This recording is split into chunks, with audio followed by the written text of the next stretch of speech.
all set up. All right, welcome to Different Spirits, the channel where we talk about all the stuff that the big channels don't really care about. Because here at Different Spirits, we don't worry so much about viewership numbers, or, well, we certainly don't care about production value or editing or any of that. No. We care about random people doing some shopping, stumbling across a bottle they'd never heard of and saying, I wonder if anyone has talked about that. I have. I've talked about that bottle, and you'll find it in some, 40-odd minute video here on the YouTubes. All right, what are we doing today? We are going to do a old-fashioned Armagnac battle. Bas-Armagnac versus the Ténarèze. No Armagnac today. One of the, I could not find a sample from one of the 3 producers in the region. So 2 different houses, each with 2 bottles.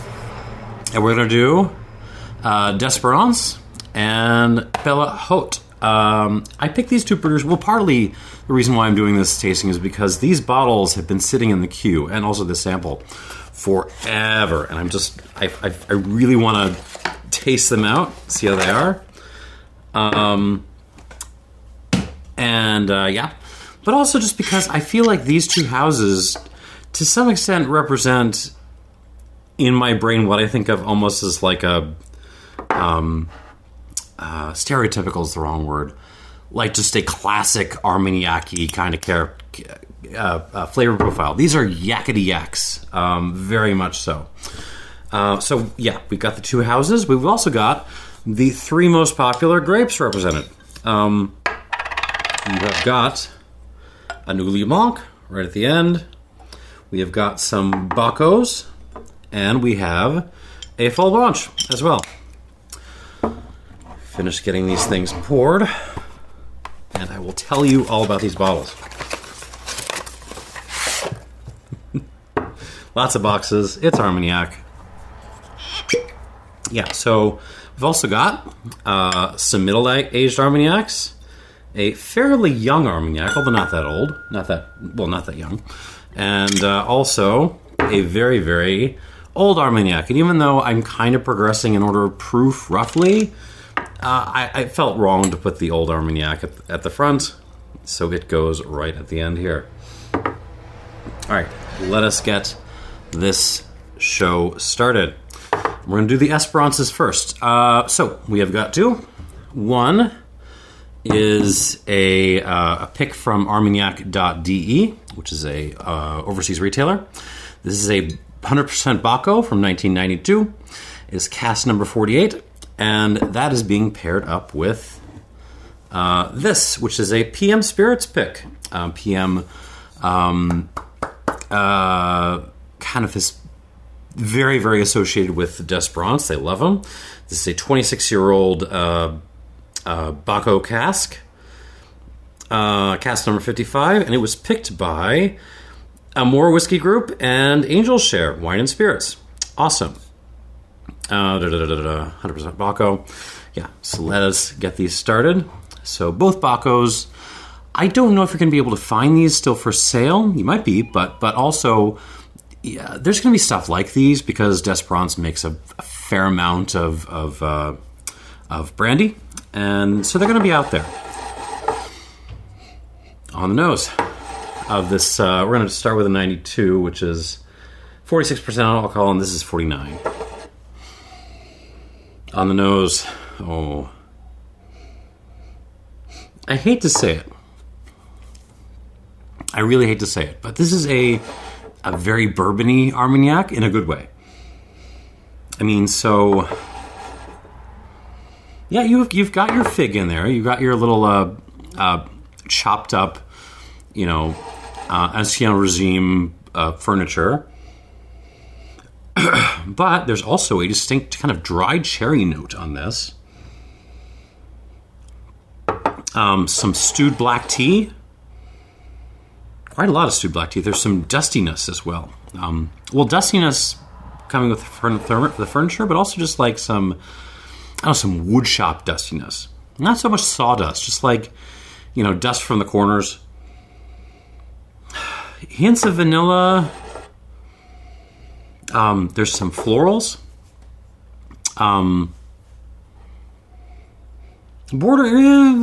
Light potpourri. I mean, that's subtle potpourri, tasteful potpourri. And yeah, the whole effect overall is very it's somewhat bourbony in a good way. There's some brown sugar. Even like a little touch of toasted coconut in there, like toasted coconut shavings.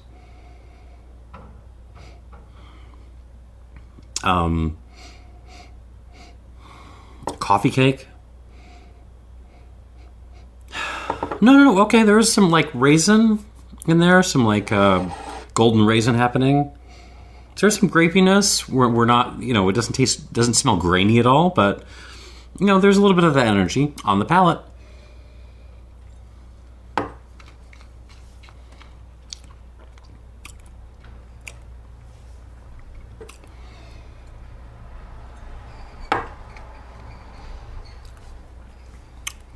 Oh, crushable, super duper crushable.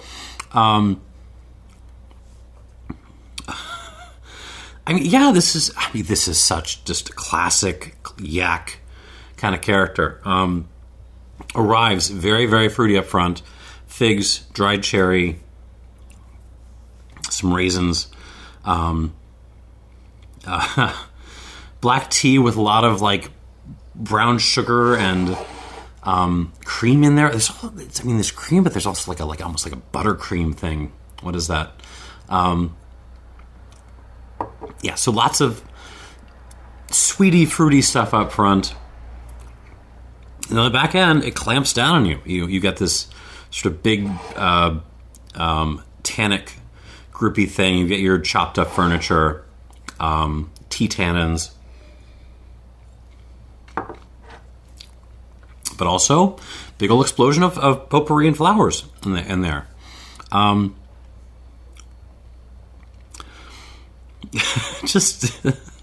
It's so classical in how in terms of how it's built.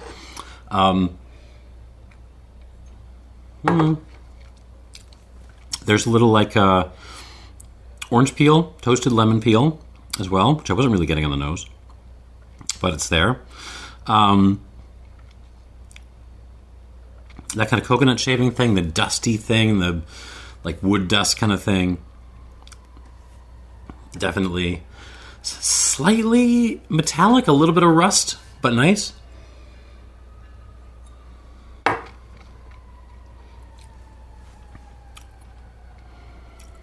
It's just hard to find fault with this. I would love to have a little bit more mouth length on this for something that is, pushing 30 years old. Right?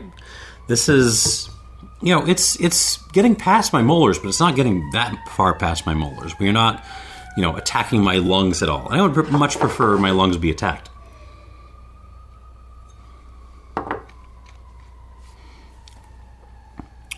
Yeah, some dried peach in there, just a little bit. Oh, scratch that. Dried apricot. It's just a lovely, satisfying, kind of easy drinker that is very, very, very classically built. Good Armagnac. Certainly not going to, I don't know if this is going to make my top 10 list of the year, but I like it, and it's going to get a good score. Let us move on to this PM Spirits pick from Angel Share and Amore. 49% alcohol in this bad boy, 26 years old. But also all Baco, which is the cool hybrid grape they use over there in Gascony. So far as I know, still the only hybrid grape you're allowed to use in the EU. Let us see what we got on the nose.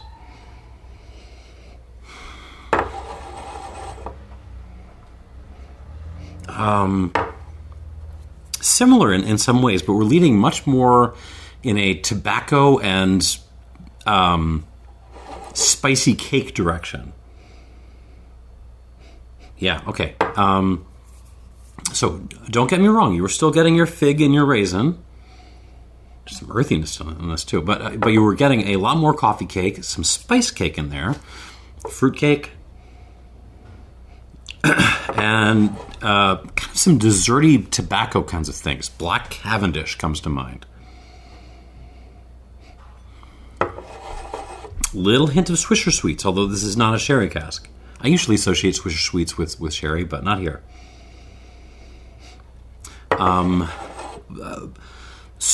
Tea again, like afternoon tea with a ton of brown sugar dumped into it. Chicago. Just splashed in my nose. God.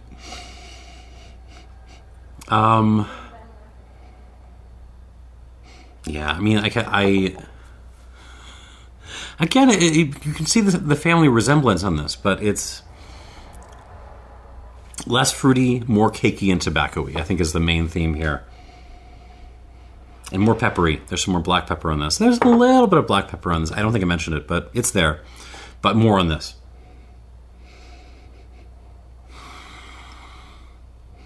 Okay, there's a little bit more red fruit coming out now. Like dried. It's not cherry though. It's like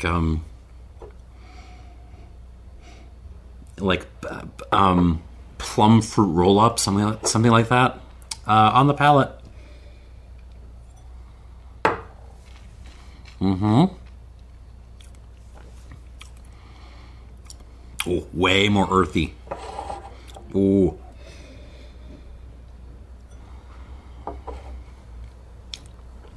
Baco's fun.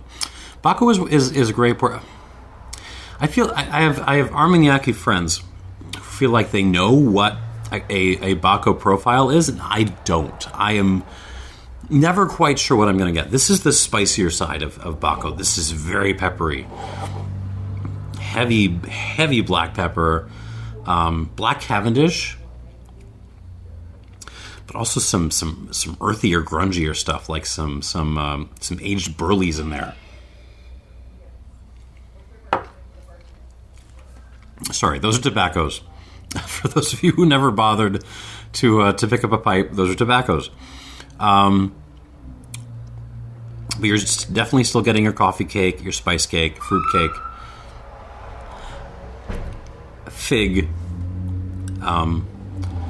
little sun-kissed raisin, overstewed tea with lots of brown sugar, cream,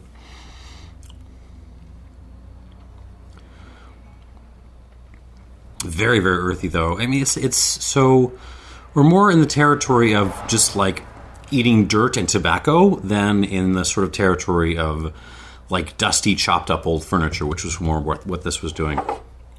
I find it fascinating that the German Armagnac site pick is more bourbony than the American, whiskey group pick, which is to me like, more earthy and European and stuff.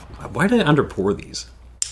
By the way, I should warn you, this particular bottle has a glass cork. The way you take off a glass cork is you kind of push it to the side until it pops off and goes up in the air and falls on the floor. So do not try to pull one of these things out, or you will end up with a broken bottle of Armagnac. I love PM Spirits for trying to push these things so hard. It's time to switch to synthetic corks, y'all. I'm sorry. Good effort, good try.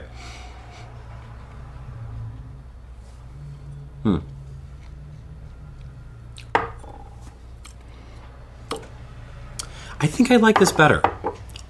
There's just a little bit more texture to it. It's maybe less of an easy drinker. We'll see what happens when I add water. It's a little bit more austere, but there's a little bit more mouth presence on this without losing complexity, and I like that. However, now we must move away from Bas-Armagnac and over to horseback riding country. That's right, it's the Ténarèze represented by Pellehaut here, which is a house I am constantly kicking myself over because I always forget about them, and then when I try one, I'm like, why do we always forget about these people? They're fantastic. This first glass is a 100% Folle Blanche from 2005, so it's a young'un. This is a pick by Spirits from the Source, who also did that fantastic pair of Packeries I reviewed a while back. Bottled in 2024, so 18 years old. And 50% alcohol by volume, the strongest thing here. Let's see what we got. Much lighter on the nose.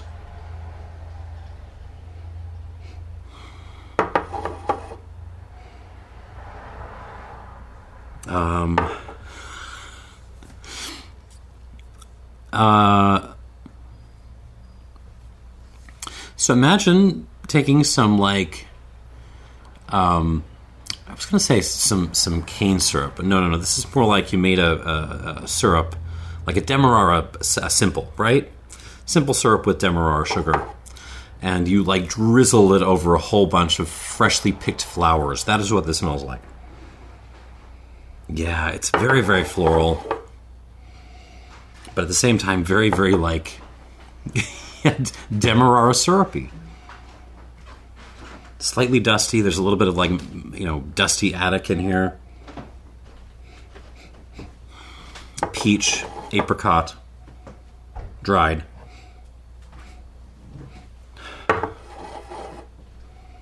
White pepper, nutmeg.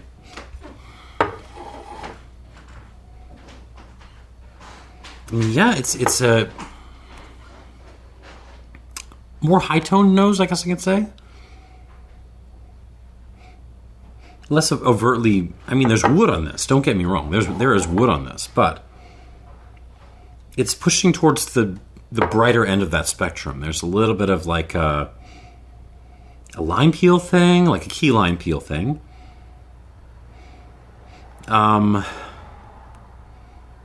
Tobacco on this as well. We're looking more at Virginias though, like brighter Virginias, like Carolina Brightleaf. And again, I apologize to the people in there who never spent their time with pipe tobacco. Go visit a tobacconist shop with lots of little jars and just stick your head into them. Not the cased ones, not the flavored ones. You want the ones that are, not as messed with.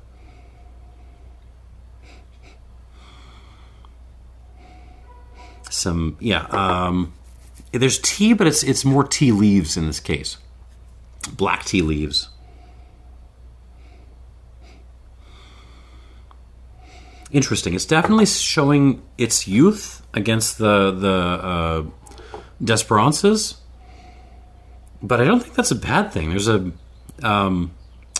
lightness and a brightness to this that I like. I appreciate on the palate.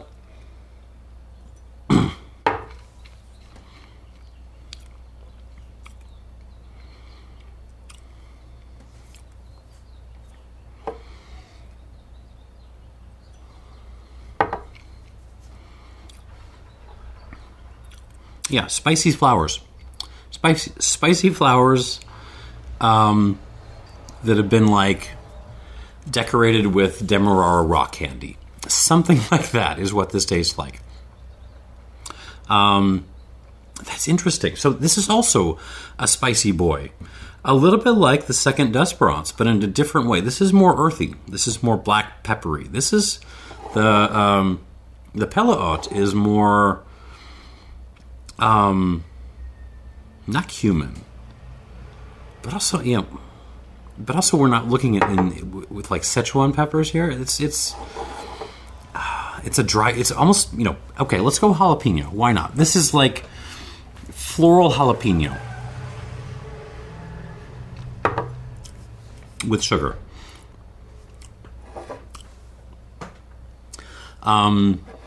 It's much lighter on the mouth. Lemon peel, lime peel, tea leaves again. A little bit of fig.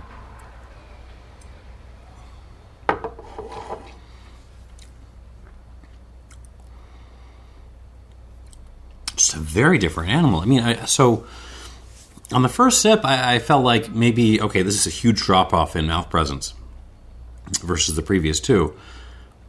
It's just a different kind of presence. It's very, I don't know, it's spicy and floral and ethereal rather than being like just something that's kind of making itself known in a super duper obvious way.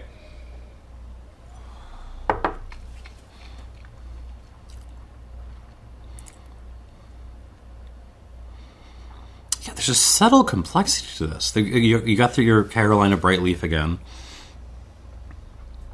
More kind of nutmeggy stuff, clove,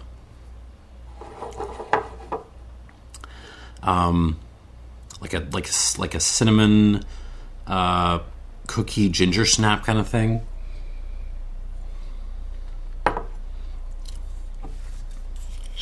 I don't know quite what I think about this. I'm going to need a second round. It's very interesting. The quality is high, but what's the hang up for me is I don't know, I don't understand how this is treating my mouth, because it isn't it's not thin or anything, but the way it presents what it's got is very it's very subtle, and I don't know how to take it.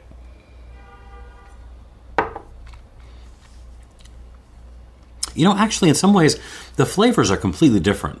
But in some ways, this reminds me of pomace brandy. Not in terms of flavors, but in terms of how it's delivering those flavors. There's a little bit of a pomace brandy vibe on this, like a young Mar. I'll stop there.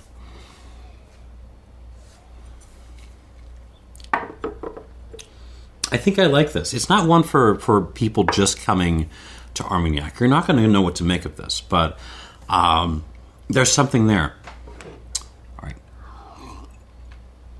However, now for the one with the big number. This is a Pellehaut 1974, 49-year-old that was very kindly sent to me. 100% Ugni Blanc, 40.5% alcohol. So if they gave this another year or two, it may not have been bottleable anymore. Let's see what we got. I don't think this was a pick. I think this was just a wide store release.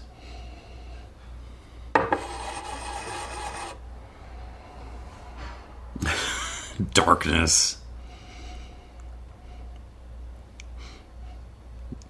Darkness. Goth stuff. Goth yak. I mean, it smells very dense. Let's start with that.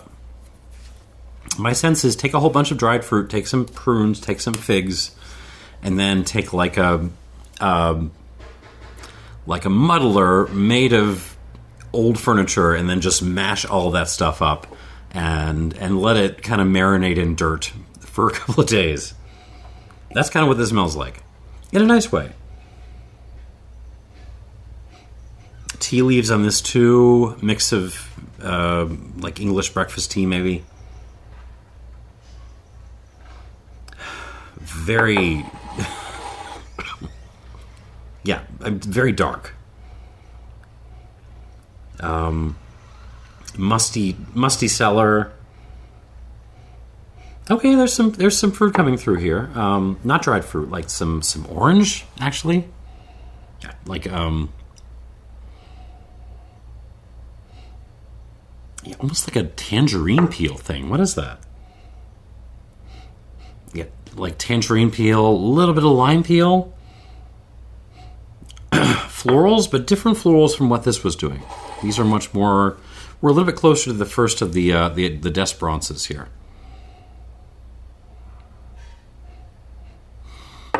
Interesting, figgy.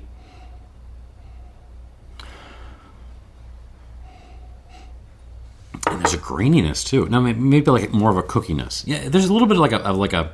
So maybe you threw a couple of fig Newtons in there with all the dried fruit you were mashing up.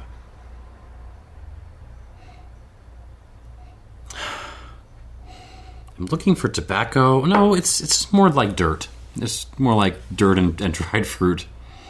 It's fun.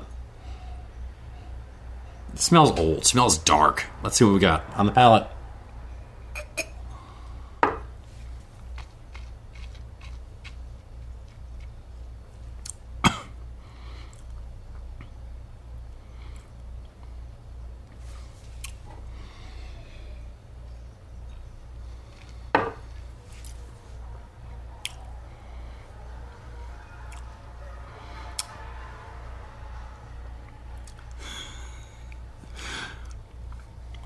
This is another one. This is the second of the Pellehauts that I kind of have to puzzle over a little bit, because this has, in some ways, the most schizophrenic mouthfeel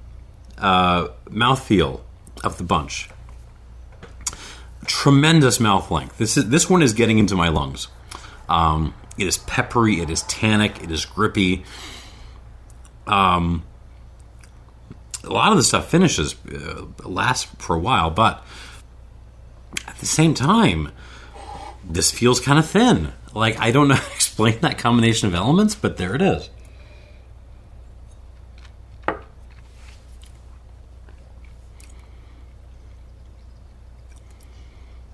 I mean, yeah, the finish is diabolical, because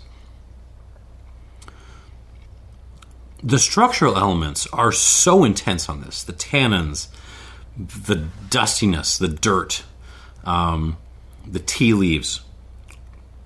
They stick around forever, and they get way, way, way down into your throat, and they're super duper intense.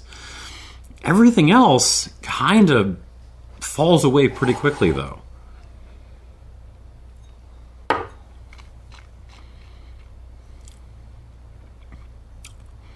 Yeah, there's this lovely little burst of flowers and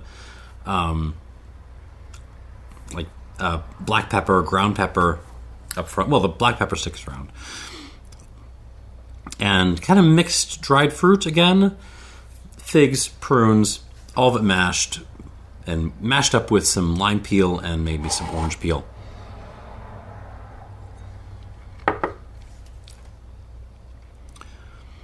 And it's nice for like half a second, maybe a second, and then it just kind of is gone. And you're left with all these tannins, and they're fun. They're fun. I feel bad because this was gifted to me. I don't know if I like this. I mean, it's good. It's fine, but I don't know if I would take a bottle of this over anything else in the line. We'll see what it does with if I had a little bit of water, but.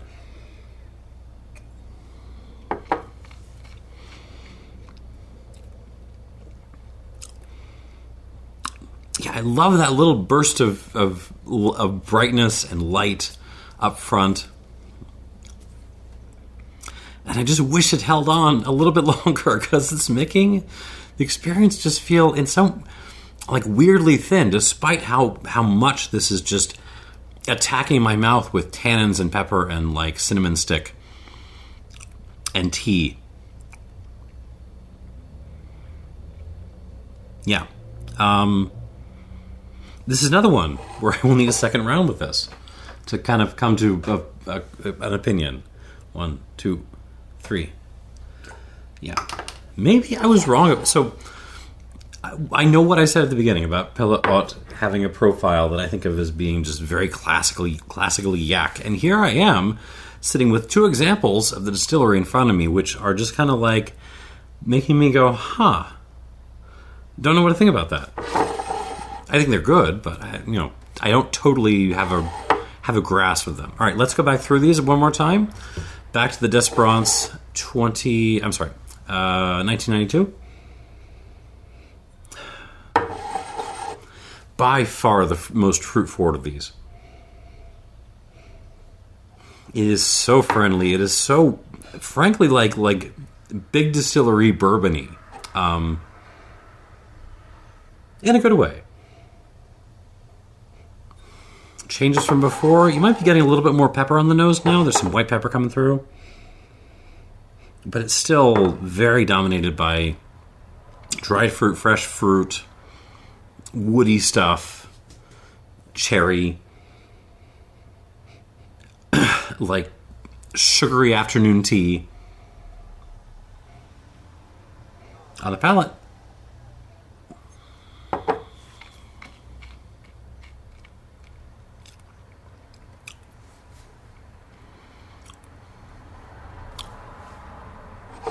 It's just hard not to like this.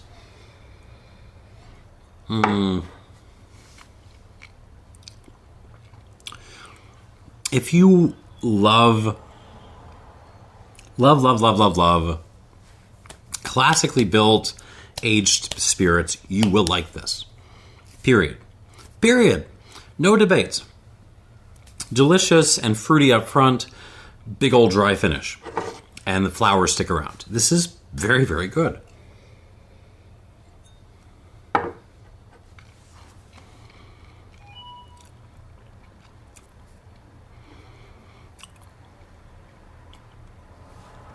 Changes from before, maybe a little bit more improvement with the mouth finish, mouth presence. So, a little more grip in the finish. The fruity stuff up front hangs around a little bit longer, and maybe the mouth length is a hair bit better. I mean, it was fine before, a hair bit better. I think it will still be beaten by the second Despérance, but we'll see.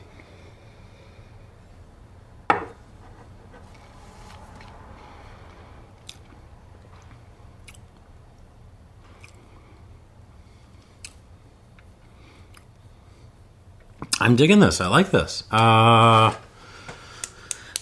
What am I going to give it? I don't know if I can get an 88, but I will do an 87 plus. 87 plus out of 100 for this first Despérance, and we will move on to number 2. This was the one I found like earthier and spicier, right? But yeah, I mean, but it's also so much more desserty in some ways. It smells like a cake. Like it's a very spicy cake, but like that's the territory of this. Cake, dessert tobacco, nuttiness. Yeah, you got a little bit of fruit in here, but it's so dominated by the spicy cake thing.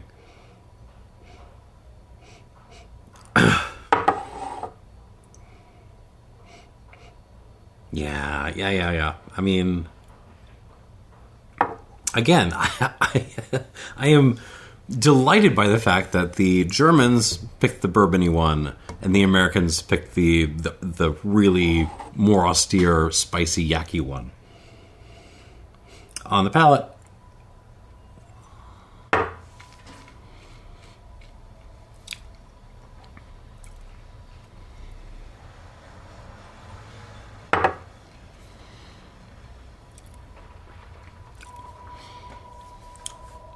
Oh, man.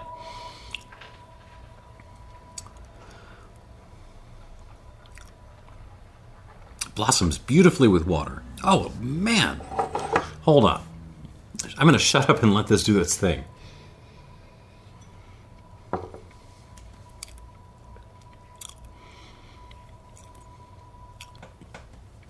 Oh, this did not have a problem with mouth presence before. Now, it is hopped up considerably. Oh my God. Arrives beautifully on, like, there's a little bit of fruit, but almost like herbaceous candy, tobacco candy. A little bit of dried fruit, sweet tea, and then wham! It just kind of explodes in your mouth with all kinds of earthy, cakey stuff. And it just holds and holds and holds. It's hitting my throat. Oh, this is awesome.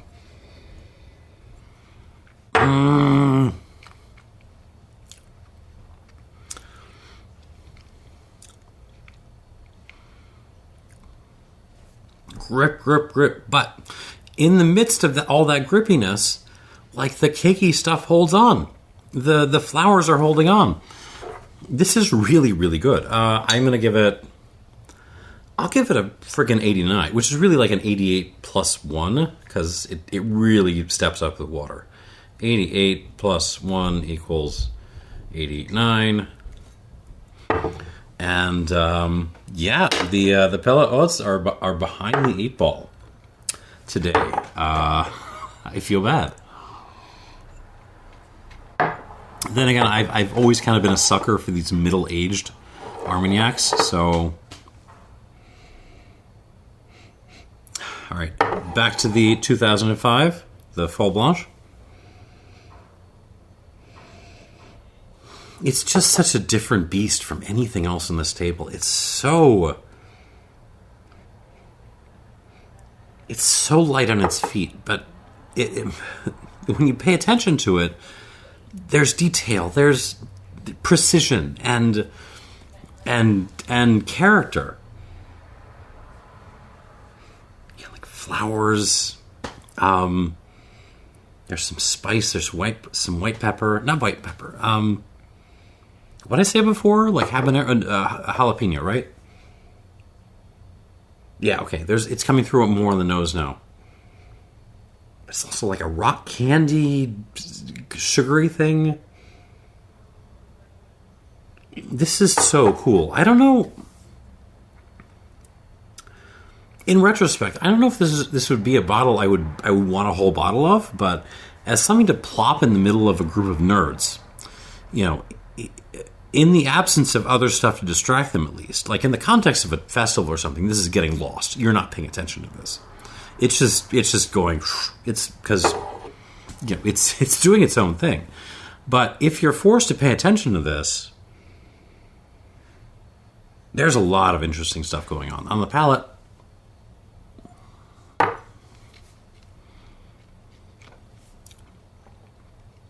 Ooh.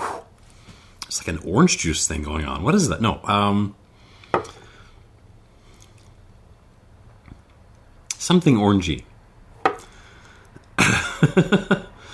Yeah, let's go with orange juice. But like orange juice, if you mixed orange juice and molasses, maybe. That's kind of the energy here. But it's also floral? My God. This is not a classic Armagnac profile. This is its own thing. Yeah, throw some peppers in there, some jalapenos, flowers. Very, very different. I like this.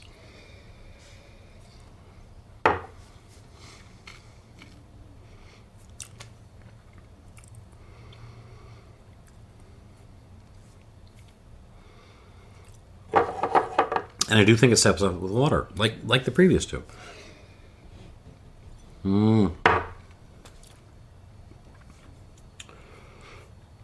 Very special. You have to be in a mood for this. And you have to be able to pay attention to it, and you have to have an open mind for it. But if you do, there's definitely something here. I think this is a very interesting pick by the Spirits from the Source. And even if you don't grab a bottle, certainly worth trying. Absolutely. What am I going to give this? Where are we on this? I'll call this like an 87 question mark. Because I'm still not sure I entirely understand what's going on here. 87 question mark. There we go. And lastly, the 74. Distilled way before I was born.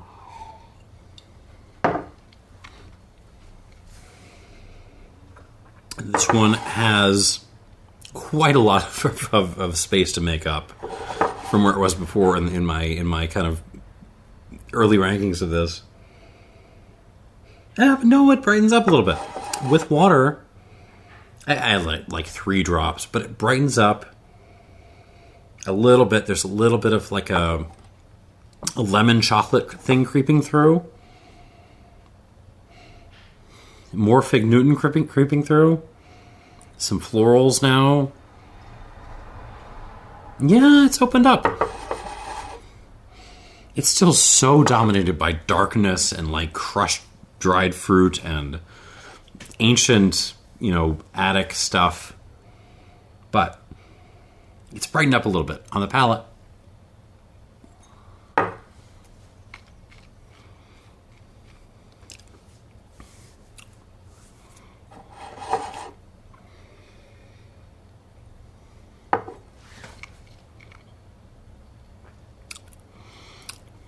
Nope. It's not catching up to these others. I mean, it's a fun experience, but it's still...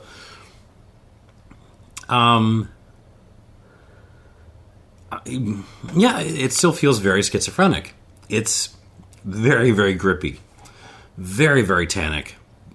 Power in terms of how it grabs onto your mouth and your throat and your lungs. But... like, the stuff there that isn't pepper and tannins kind of fades pretty quickly, and the result is something that feels sort of thin.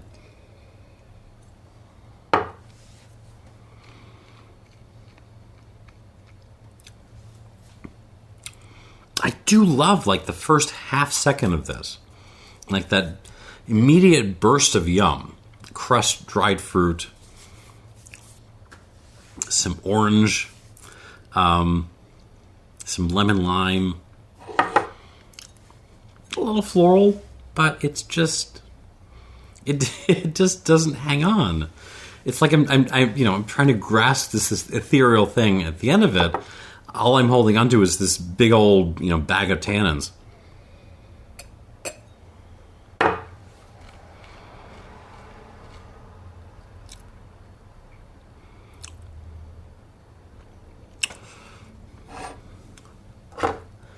But it's certainly not a bad Armagnac. I will give this an 84 plus, which is a perfectly reasonable score in my opinion. But you will notice it is not keeping up with the pack. These are just better in my opinion. So I don't know what to tell you. The Desperances win this one.